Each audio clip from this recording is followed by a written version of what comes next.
બનાસકાંઠાના ભાભર વજવાપુર નર્મદા કેનાલમાં ગાબડું પડ્યું। કેનાલમાં ગાબડું પડતા હજારો લીટર પાણીનો વેડફાટ થયો તો કેનાલમાં ગાબડું પડતા ખેતરોમાં પાણી ફરી વળ્યા। તો બનાસકાંઠાના ભાભર વજવાપુર નર્મદા કેનાલમાં ગાબડું પડ્યા હોવાનું સામે આવ્યું છે। કેનાલમાં ગાબડું પડતા ખેતરોમાં પાણી ફરી વળ્યા છે। ખેતરોમાં પાણી ભરાતા ખેડૂતોને આર્થિક નુકસાન તો તંત્રની બેદરકારીને કારણે કેનાલમાં ગાબડું પડ્યું છે। તો વિગતે વાત કરીએ તો બનાસકાંઠાના ભાભરના વજાપુર નર્મદા કેનાલમાં મસ્ત મોટું ગાબડું પડ્યું છે। વહેલી સવારે નર્મદા કેનાલમાં ગાબડું પડતા ખેડૂતોના ખેતરોમાં નર્મદા કેનાલના પાણી ફરી વળ્યા હતા કે જેથી ખેતરો બેટમાં ફેરવાઈ ગયા હતા। સનેસડા અને જાનાવાડાની માઇનોર કેનાલમાં મોટું ગાબડું પડતા હજારો લીટર પાણીનો વેડફાટ થયો છે। સનેસડા અને જાનાવાડાની નર્મદા કેનાલ કે જે સાફ સફાઈનો અભાવ પણ ત્યાં જોવા મળી રહ્યો છે।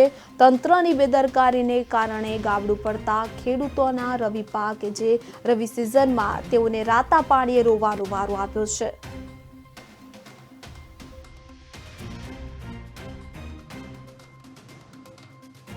આ ધોણાવાડા માઇનોર કેનાલ ડિસ્ટ્રીબ્યુટર ભણકોડ વદાપુરને જોડતી છે અને આજે ગાબડું પડતા હવે અમારો આખો પાક રોળાઈ ગયેલો છે અને પાયમાલ થઈ ગયા છે।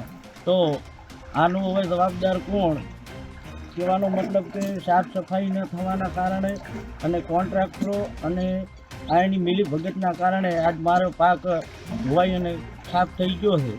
તો આનું હવે જવાબદાર કોણ રહેશે, નર્મદા નિગમ કે કોન્ટ્રાક્ટરો?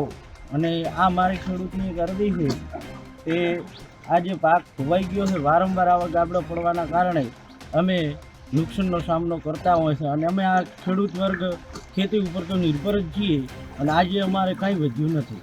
આ ધોણાવાડા માઇનોર કેનાલ ડિસ્ટ્રીબ્યુટર